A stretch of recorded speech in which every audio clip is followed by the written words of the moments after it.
good, guys? It is Reed and welcome back to another video. Today got an awesome video. We got Mentalism 101 episode 5. This is going to be on props in mentalism. So in this video I'm going to be talking about props, when to use them, when not to use them. Is it a good idea? I'm going to be talking about propless mentalism. What's the hype about? What's the value in propless mentalism? Is it a good thing? Should you do it? When should you do it? And a whole bunch of other stuff. So it's going to be a really great video. So this series, Mentalism 101, is targeted at people who are, trying to perform mentalism for the first time, and it also is great for individuals who are more experienced with mentalism. And we're going to go through each episode and talk about an important aspect of mentalism and something you should consider when you're going out there to perform. We're going to eventually be talking more about techniques and go over some effects and that sort of thing. So in this episode, we're going to be talking about props, something that's very important. If you haven't seen episodes 1 through 4, I will link them above and you can go check out that playlist and get on your way to performing some awesome mentalism. Let's not waste too much more time here. As always, if you guys need any help with your card magic or mentalism, you can sign up for a private lesson at the link below.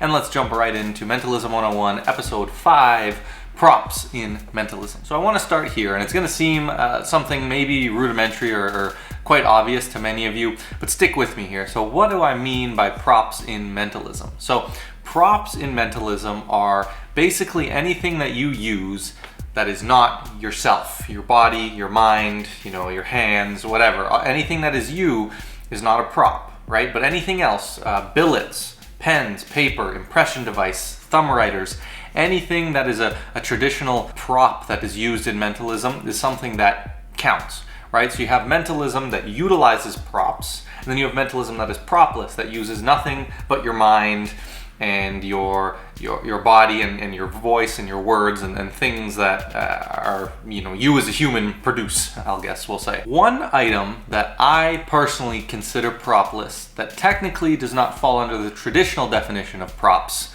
is a phone. Now, I want to talk about my theory on that and why I think it is, and hopefully get many of you on the same page, because I think it makes a lot of sense. So the first reason is that, to me, these days, every single person has a phone on them. Everyone uses a phone, and at this point it's almost an extension of our own body, right? In a way, we all have the entire knowledge base of Google.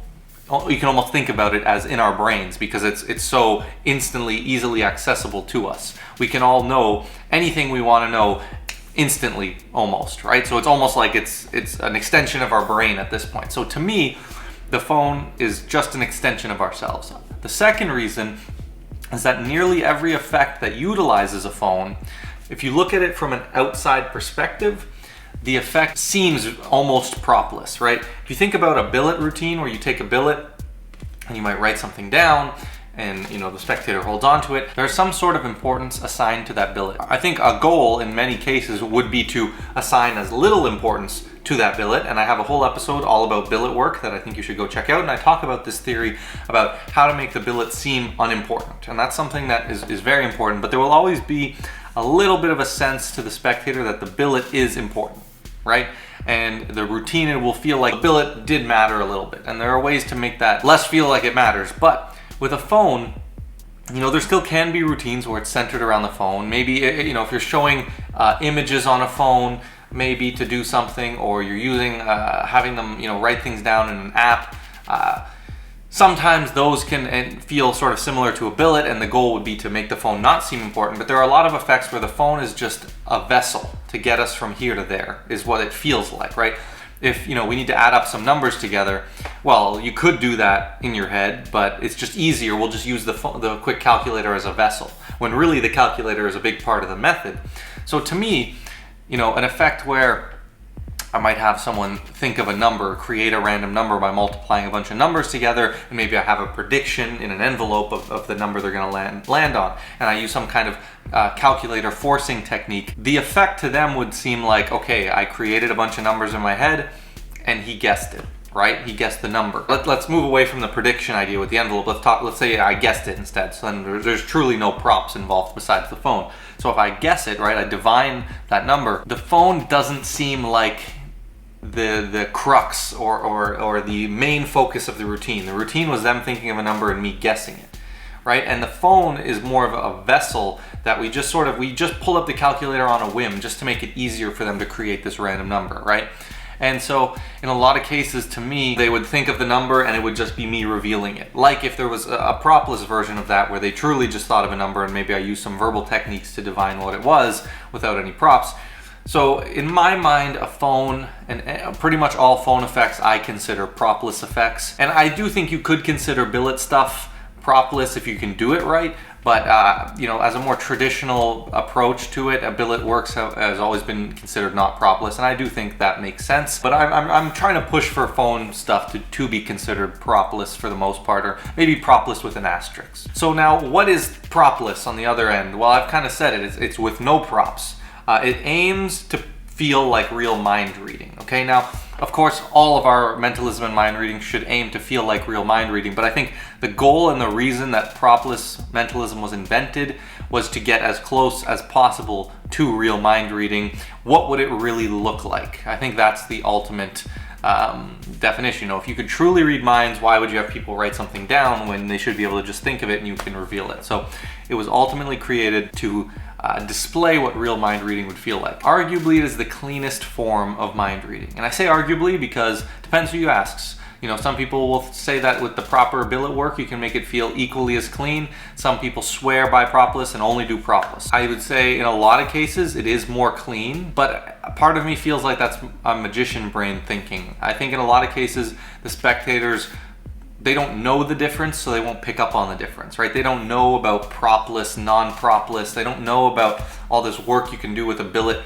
So to them, they won't even like second guess when you have them write something down and you divine it. They won't be thinking even like, oh, he should have done this without a prop, right? In a lot of cases, if you put a lot of emphasis on the billet, well, maybe they'll start thinking, oh, you know, he must have just seen the billet. But if the billet feels like an afterthought, then to them, they probably wouldn't even question why they had to write it down. I'd say generally, it probably is cleaner, but I don't think it makes a whole lot of difference to laymen in a lot of cases. What are some propless techniques? So propless uses a lot of verbal techniques, a lot of body reading type physical techniques. So all the things that you would traditionally think as a mentalist that are your process, right? And I talked about this in the last episode about having a process and what the audience believes is how you read minds. So not what you actually do, but what they believe. So a lot of those excuses or things that you can say that are your process, like NLP and, you know, body reading and muscle reading and intuition and all these things that you can say is what you're using to read their mind that aren't actually the method. A lot of those things are kind of the method in propless, or you kind of have a bunch of tiny little pieces of the puzzle that help you slightly narrow down the giant pool of things they can be thinking of to the thing they are actually thinking of, and you combine all of these techniques to end up at a final spot. But you do read their body language in a lot of cases with a lot of techniques, and there is a lot of verbal and psychological too. You do take some risks and employ psychology and what's the most likely thing for them to say and stuff like that. It all works in on propless. Now, some of the cons of propless are it's difficult. It's often very difficult from a performance side. It's extremely hard to practice because you can only do the routines on one person one time to get the genuine reaction out of them. So you have 4 family members, you can do it on each of them once, you know, take them in a separate room, but you can't really repeat it to try again. So a lot of times it's going to fail when you try it for your first time, and you can't really try it again to get it right. You need to find new people every time because you just can't repeat it on someone.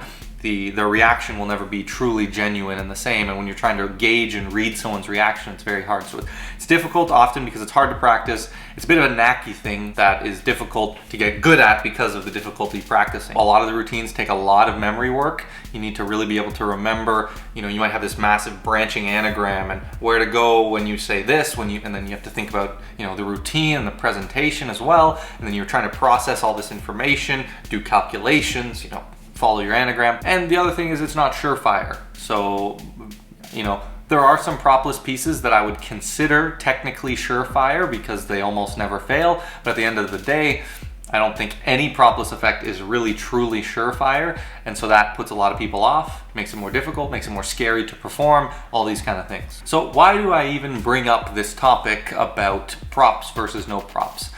Well, it's a big debate in the magic community. There are some people who, like I said, swear by propless effects, and there are some people who swear by the traditional effects. So I think it's an important topic to address early on in your mentalism journey. What do you want to do? What do you think is better?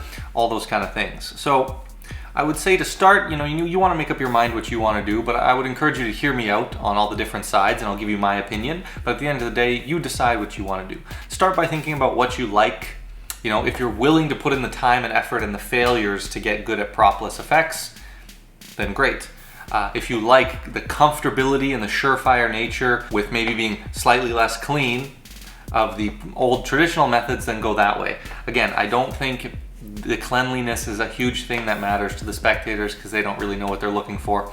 But there is definitely merit to doing propless in certain cases to add credibility and make it feel more real. So this debate is something that I have my opinion on, and I will share that with you now. I think props can, like I've been saying, feel a bit more real, but it's hard to achieve certain things propless. Like, I think there are certain things that you can get close to mimicking with propless, but I don't know, we've come so far, guys like Peter Turner, Michael Murray have come so far in the propless world that we're very close to be able to do, name divinations, drawing duplications, all these things we can do. We're very close to being able to do almost everything the traditional methods can do propless, but when you factor in them not being surefire and the difficulty, there are just some elements that we can't quite mimic quite as perfectly as a traditional method. At the end of the day, does the audience really know the difference between your billet peak or your propless name guess? Again, if you can try to make the billet feel non-important, I've talked a lot about how to do that in the previous episodes. Will they even know the billet has anything to do with it? Will they feel like it was truly propless? And I think ultimately that's the goal of any routine that uses props in that way. So my opinion is that both of them have their place, and I think they're best used when they work together to create a fantastic routine of surefire, amazing effects with props and propless stuff. Now, I personally am a minimalist, so props to me are Sharpie, billet, phone. Again, that's propless in my mind, but I'll say it, and myself. Like, that's all I carry, my deck of cards. That are the only things I ever carry on me. So in mentalism, the props really would be billet and pen and phone. With the minimalism, you're closer to being propless, right? It's not like I'm carrying impression devices and thumb writers and all these things that either would make it more difficult for me to carry my set around, and when I have this weird writing notebook now that they're writing in, all these things makes it maybe feel a little bit less organic, stuff like that. So I think for me, minimalism is great because it fits so well within the propless scope that it's so close to propless, right? You just have a normal pen and pieces of paper, billets, right? It's not like you're carrying these weird, odd devices that scream method, right? So I think those tie really well together. And then I think it thrives best when you come in with surefire methods, sprinkle in some propless methods, and use them together to create a fantastic routine. So at the end of the day, my opinion, they both have their place. And I'm gonna explain to you now how to use them both and why I think they both have their place. So this ultimately boils down to when should you use props? Should you use props? Should you go propless? When should you use propless? So like I said, I think you should do both. And for me, when to do it is a difficult question to give you a perfect answer to, but I will break down a bit of a formula that you can think about. But generally, I wing it, right? I wing it and it fits in when I think it fits best. I have different effects that can work together. I have effects that are begin propless, and then I do part of it propless, and then use that propless to springboard into something with props to enhance the effect. Sometimes I'll just, stop a routine, do a quick star sign divination on someone that's completely propless, and then get, back into the routine or back into the propless stuff. And just that little sprinkle of the star sign divination, even if you have some super skeptical people who are like, well, why did they have to write that down? They'll still be like, well, I still have no idea how he got the star sign because they didn't write that down. So what it ultimately does is add a bit of credibility to what you're doing, what you're saying you're doing, because then even the stuff that does use props will now feel like those props even more don't matter than you're hopefully already trying to make them feel, because you didn't use them to do other things, so they obviously can't be that important. They must have just been an afterthought or to ease the whole process of the routine. So a little formula that you can think about is open with something surefire, right? The opening is so important because it captures people's attention, but more importantly, especially if you're performing to a group you've never performed to before. It establishes your credibility, shows you're someone that, isn't just some, uncle doing a card trick. You're actually serious and you have good magic. So if you fail that opening effect, it can do a lot to hinder the intrigue of your audience and their willingness to pay attention to you for the rest of it. So in a lot of cases, having something surefire to start can be great. It'll also boost your confidence like crazy, which is awesome. Then sprinkle in your propless stuff. If there's something sort of new or propless you want to try or practice, then try that in the middle, and then finish with something surefire and strong to leave them with a nice lasting memory. That is a good way to sort of think of your structure of your routine. Now, if the propless thing, if it works, you think might hit harder than the last piece, if it hits, then just end there, right? That's another option. Another thing you can do with propless is try to plan all your different outs / what you're gonna do when it fails or if it fails. These are all really important things. If you're prepared, even if you don't have some way where you can actually like save the routine and make it feel like it worked, at least if you know what you're gonna say to the audience, right? If you say like, you're a difficult person to read, this doesn't always work, that might have been the reason, sometimes I just can't get in tune with people. At least if you know what you're gonna say, and you won't have to panic on the spot. And even better if you can think of outs or way to save the routine, maybe with a one ahead or introducing billets or some kind of prop, then you could be good to go. One of my favorite techniques for propless or new material that I'm not completely sure about how well it's going to work is I'll frame it as a mental experiment. So I'm just saying, this is going to be a mental experiment. It doesn't always work. It's just a little test, a little exercise to see how you think, and it'll give me some insight into your mind. So whether it fails or not, you can end the routine and just say, I've got now the insight I need. Let's try something for real. And now you do something more surefire, right? So it doesn't matter if it fails. You framed it as an experiment and not a trick, right? So then you're totally fine. And I almost always do that with my propless stuff. If it does have some props, you can always frame it as a test in all kinds of different ways, right? Say, this is just a test. If you're trying out a new routine, you're not sure how it's going to work, just say this is a test. Or sometimes I even be honest. I say, hey guys, this is something brand new. Might not work. Let's see how it goes. And it kind of does you really well and can save you in certain cases. It's also really good to have propless effects just in case someone asks you to see something and you don't have something on you.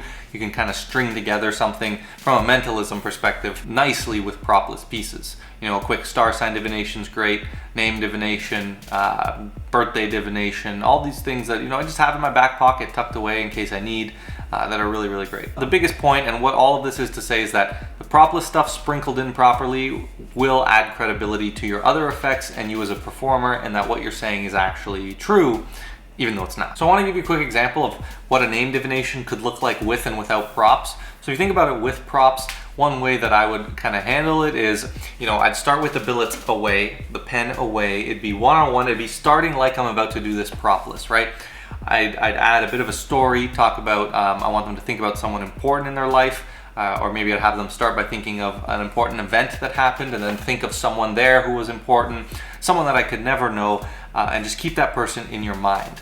Now I would start to try to guess little things about the person, right? So I would say, first things first, I'm getting the sense this person is,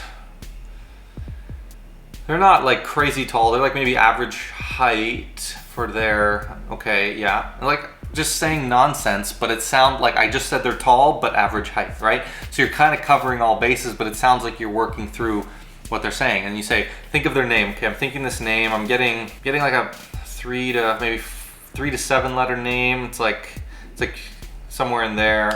Yeah, this is a man's name. Okay, you don't have to confirm anything, right? So I'm just throwing out things. Every name is going to be, generally in that 4 to 7 letter range or 3 to 7 letter range. So that really doesn't mean anything. Taking a shot 50-50 on the gender is also fine. You just tell them not to confirm. So whether it's a yes or a no, no one else knows besides them. And then at that point I'd say, okay, it's starting to get a little foggy for me. Here, sometimes you're more of a visual learner, I gather. So I'm going to take, and I don't ask them, I tell them. You're more of a visual learner, I gather. So sometimes it's better when people can visualize the name they see and really visualize those letters in their head. It makes it easier for them to send it to me. So let's see. Oh yeah, have these here. Pull out your billets, pull out the pen, have them write it down. I would probably do the Acidus Novus peak. So they write it down and I say, look, you can see that I can't see in the light, that I can't see through this at all. So here, you hold on to that and keep it safe and just hold it, squeeze it tight and really think of that person. Now I've got my peak, I know the name, reveal, right? So ideally that routine to them feels like I already kind of was getting the name before the billet. The billet was completely an afterthought, wasn't part of the plan. So that's not the method. And hopefully they kind of forget about the billet and it moves into the propless territory. But at the end of the day, they are gonna have that billet in their hand. So they'll always remember that they did write it down. Now, a propless name divination would look like, there's all kinds of names in the world. And in a second, I'm gonna have you think of one, but I don't want you to, go for a common name. A lot of people think when I ask them to think of a name that they go for someone that they know, and then maybe, I know something about them. Maybe I've looked them up on Facebook and I have memorized all their friends or something like that. So we're gonna think of a name in the most random way that I can think of. So what I want you to do is take 2 single-digit numbers, and that's the one I use. It's called Guess Who by Peter Turner. So you end up working into numbers that translate to letters, and that's part of the method that helps you kind of narrow it down. And then you get to a point where you say, think of the first male name that comes to mind that starts with that letter. And then I work through with a few other verbal techniques. And then at the end of it, for me personally, I often will write down the name on the billet just to do the reveal so that they can reveal the name to everyone, and then I spin it around. Or I love, with people looking over my shoulder, I'll write the name down and then everyone can see and then they say it. That just gives me fail safes. If they say a different name that's on the billet, I can say, okay, perfect. We're gonna reveal that in a second. Let me try something else, and then I'll just go into a one ahead, and I have a way to force that name onto someone else, and so it all works out. So you can see that they kind of look very similar. At least the way I do it, I'm often still writing down the name at the end. Again, it's not them having written it down, but it's still, I always have my billets on me, and it's a propless work, but just, if I guess it and guess it wrong, it is tough to save. Like if it's wrong, I can say, okay, well, let me try again, and it's not such a big deal. There's so many names. Taking 2 guesses is not going to ruin the effect, but it can make it more hard to save. So leave you with that. Make up your mind. Decide if you want to, only pursue props, only pursue propless, or like I would recommend, a combination of both. All right, guys. So that's it for this video. I hope you enjoyed it. Hope you got a lot of value out of it. These mentalism videos are some of my favorite. Not only is it theory, but you get some methods and some thoughts as well. And I think these are some of the most important things about being a mentalist. The reason there's not a ton of mentalism tutorials on YouTube is because a lot of it is theory and presentation and performance. So this video is a tutorial. Everything I said is a tutorial because you need to think about these things and address them. So if you guys have any comments on this topic or any questions, please leave them in the comments down below. And if you like this video and would like to see more Mentalism 101, make sure you like this video and subscribe to the channel. If you would like some help with your mentalism, check out private lessons, link below. Great way for me to work with you one-on-one and improve your mentalism. And with all that said, guys, don't forget to like, comment, share, subscribe, and I will catch you in the next video.